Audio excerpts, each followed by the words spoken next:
Продължава сутрин с BBT. Уважаеми зрители, навлизаме в последната част на предаването тази сутрин, в която ще ви запознаем с едно столично училище, което е малко по-различно и малко по-интересно от което и да било друго училище. Именно заради това днес сме избрали да ви го представим. Редно е хората да знаят къде какво има в България, особено ако то е хубаво, както е случая. Става въпрос за 90-то средно общообразователно училище Хосе Мартин, тук в столицата. Сега ще ви представя и моите гости тук в студиото, неговия директор, госпожа Емилия Иванова, негово превъзходителство, посланникът на Аржентина Гиермо Асрак. Добро утро! Добро утро. Нека ви представя и Нели Стоева-Стефанова, която ще бъде нашият преводач в ефир. Добро утро! Добро утро! Госпожо Иванова, към вас ми е първият въпрос. Вие като директор на училището в исторически план на малко повече подробности, свързани с него и как се е стигнало до неговият вид днес. От 90-то средно общообразователно училище се намира в Люлин 2 в София. В началото, през 1976 година, то е открито, за да поеме малките деца от новостроящия се квартал. През 1993 година получава името на аржентинския национален герой генерал Хосе де Сан Мартин. Това става на тържествена церемония с тогавашния кмет на Столична община и посланникът, който по това време е бил в България. Кой е радетел на тази идея да бъде променено името и именно да се избере южноамериканският революционер Хосе Мартин? Всъщност, знаете, след 1989 година започват едни промени в България. Преди това училището носи името на Вълчо Иванов, който е така с доста обвързан с комунистическата идея и власт. И след 1989 година ръководството на училището и Столична община решават, че е добре да се смени името на училището. Как точно се е стигнало до избора на аржентински национален герой, понякога на нас, така от позицията вече на изминалото време, ни се струва, че това е доста странно. Но аз винаги си имам един такъв отговор на този въпрос. Всъщност няма никакво значение дали е български или друг националният герой. Всички тези хора всъщност са дали живота си за някаква алтруистична идея в името на свободата, на братството, на равенството и на нас като българи, които имаме една сходна история с историята на Латинска Америка, никак не ни е трудно да разберем и подтиците на националните герои в Латинска Америка, тъй като те съвсем приличат и на подтиците, които имал, например, и нашия апостол Васил Левски. Така че, освен това, знаем, че в Аржентина има много българи. Имаме дипломатически отношения с Аржентина вече 80 години, а и малко повече. И всичко в този контекст е съвсем нормално и даже логично да едно училище да носи името на аржентински национален герой. Посланник Асрак, какво е 90-то соло за посолството на Аржентина? Embajador Asraq, ¿qué significa la escuela número 90 para la Embajada Argentina? Bueno, buenos días ante todo.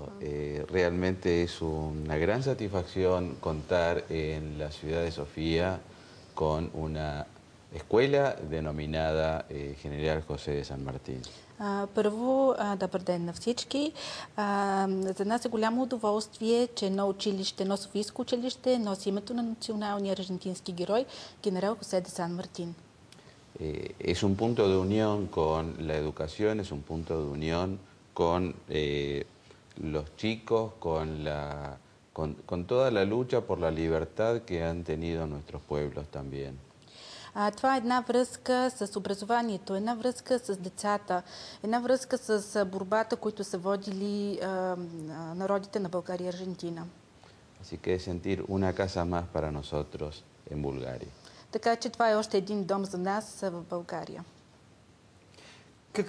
С какви ангажименти конкретно е обвързано посолството? Какви са инициативите и как си партнирате през всичките тези почти 20 години ще навършите до година? До година 20 години. ¿Qué eventos comunes se organizan con la embajada? ¿Cuál es la colaboración? Ya que ya a lo largo de 20 años la embajada y la escuela tienen contactos y organizan eventos comunes.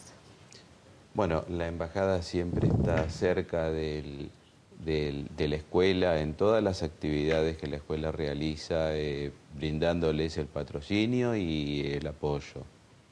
Посолството винаги е близо до училището в всичките събития, които се организират. Тя също е под патронажа на посолството.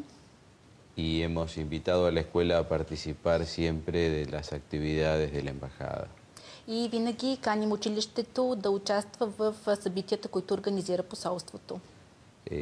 La entrega de diplomas de reconocimiento a los mejores estudiantes del colegio en el último ejercicio, por ejemplo, es uno de los ejemplos.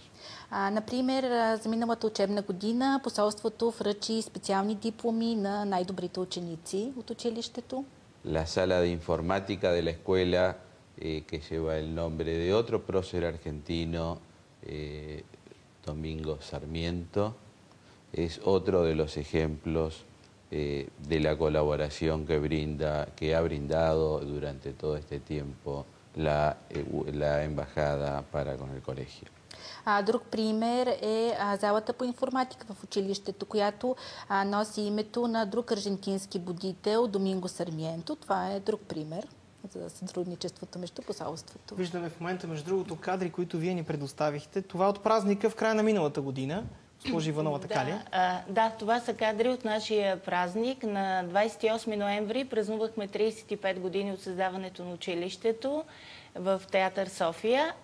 Тук има стари снимки от историята на училището, а в момента виждаме нашия нов етнографски музей, да го наречем, или битова стая, още го наричаме. Всъщност ние имаме една изключително богата сбирка, която е направена с дарение на родители, на ученици, на учители. В тази стая провеждаме занятия, които са свързани с обучение по български език, музика, фолклор, приказки и така нататък. Към днешна дата колко ученици има в училището и какви са изискванията към тях? Какви са профилите, които те изучават всеки един ден, всяка една година? Знаем, че много училища, нови и нови неща се появяват.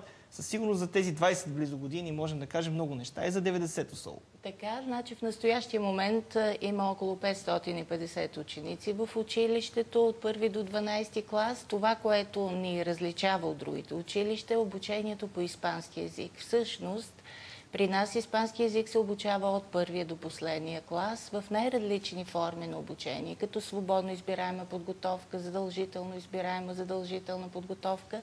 Правим прием след 7 клас, профил чуждоезиков с интензивно изучаване на испански език, с приемни изпити по български език и по математика. До каква степен и самите деца усещат партньорството със страна като Аржентина?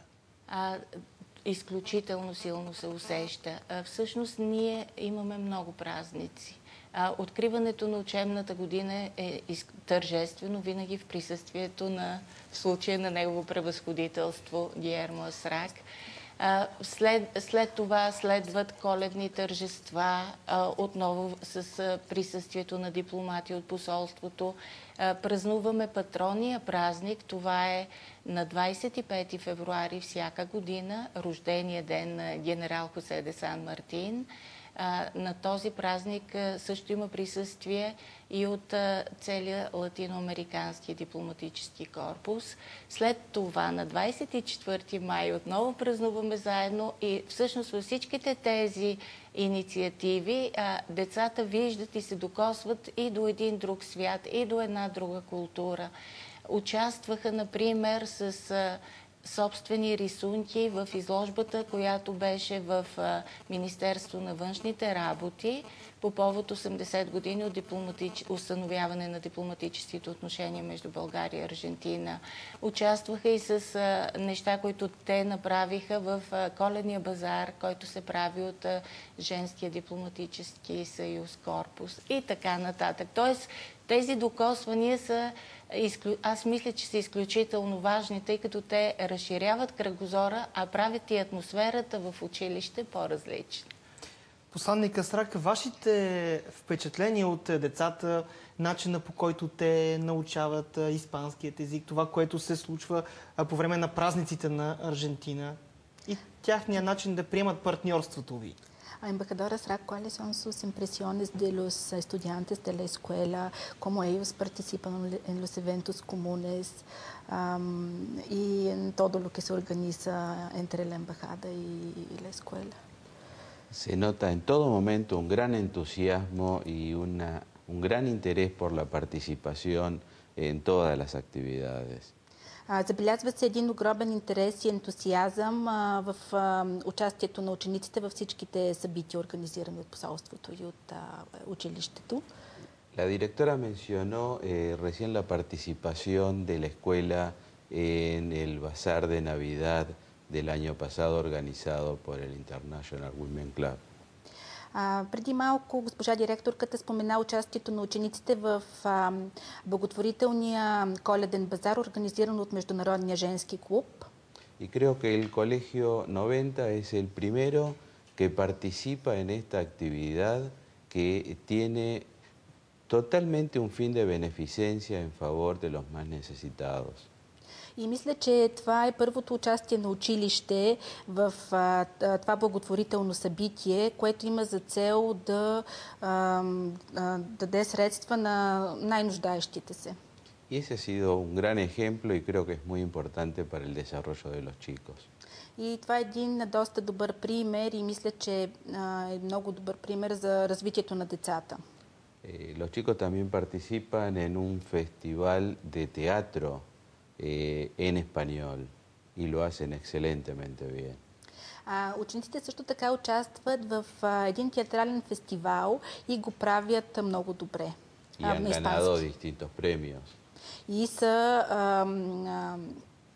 получили различни награди в този фестивал на Испанския театър. Este año vamos a conversar con la directora de organizar alguna actividad que esté más vinculada con la Embajada Argentina, también en materia del idioma español.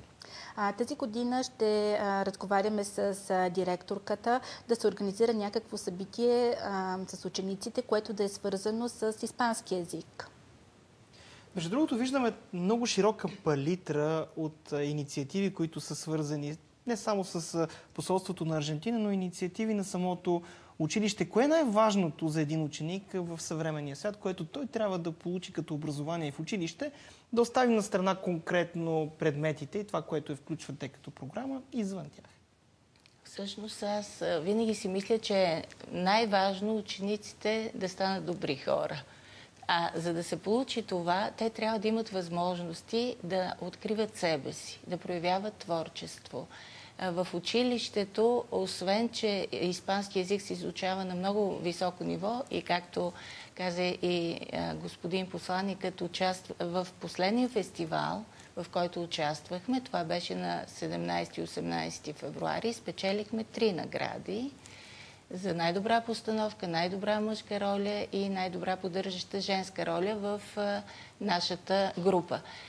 Всъщност това са начини децата да откриват себе си, да разбират къде са техните способности и оттам нататък да се чувстват пълноценни хора в живота, да могат да се реализират. Друга така доста сериозна дейност училищна е спортната дейност. В нашето училище се играе хандбал от всички деца. Това е един не толкова в днешно време разпространен спорт. Ние можем да се похвалим с изключителни постижения в областта на хандбала. Например, сега на градското първенство по хандбал сме класирали 4 отбора. Така стандартно сме градски първенци, участваме и в международни състезания. Миналата година нашите хандбалисти спечелиха 4-то място в Терамо, Италия, на състезание от Световната купа, където участваха 18 отбори. Така че това са все възможности за нашите ученици да откриват себе си и да се развиват. А бих искал същия въпрос да задам и към посланника Срак във връзка с извънкласните дейности и тяхното значение за съвременното дете. Quería dirigir una pregunta al embajador Estrak relacionada con las ocupaciones fuera del programa oficial de la Escuela de los Niños. ¿Cómo no? Какво е неговото мнение ¿Cuál es su opinión за значението sobre el на significado извънкласните дейности, de, спортни, културни? de las actividades que desarrollan los chicos fuera de las actividades obligatorias como el deporte, la cultura? Perfecto. Yo le puedo comentar que he tomado clases de handball en el colegio y he participado activamente con los chicos en estas actividades y en una competencia que han tenido el año pasado. Аз бих искал да споделя, че съм участвал заедно, съм взимал часове по хандбал заедно с учениците и съм участвал заедно с тях в едно събитие, организирано миналата година по хандбал в училището. Pero espero que podamos seguir avanzando en muchas otras actividades también al margen de las educativas con el colegio. Но се надявам заедно съвместно да продължим да си сътрудничим в различни събития и общи начинания, които да са извън задължителната програма в училището. El entusiasmo que se nota en los alumnos es también un entusiasmo que se nota en el cuerpo directivo del colegio y en todos los profesores. Ентузиазма, който се забелязва в учениците, се забелязва също така в ръководителите, в директорите и в учителите. Тъй като сме на финала на този разговор, позитивно ли трябва да гледаме, виждайки младото поколение? Вие можете да направите сравнение и с Аржентина. Ya que estamos al final de nuestra conversación, quisiera preguntarle si se puede mirar positivamente a los estudiantes búlgaros en comparación con los estudiantes argentinos. Pero por supuesto, nosotros tenemos ya 80 años de relaciones diplomáticas entre nuestros dos países. La profesora mencionaba al comienzo de la gran cantidad de inmigrantes que han llegado a la Argentina procedentes de Bulgaria. En estos momentos, de origen búlgaro en la Argentina hay como 80.000 personas. Esto habla muy a las claras de la integración y de la identidad que existe entre Bulgaria y la Argentina. Hay puntos en común que hacen muy fácil la adaptación y la integración. Разбира се, както госпожа директорката спомена, между България и Аржентина съществуват 80 години дипломатически отношения. Също така в Аржентина има голяма българска общност, има около 80 хиляди хора с българско потекло и това говори, че всъщност и българите и аржентинците имат общ менталитет и имат доста общи черти. Доста общи неща.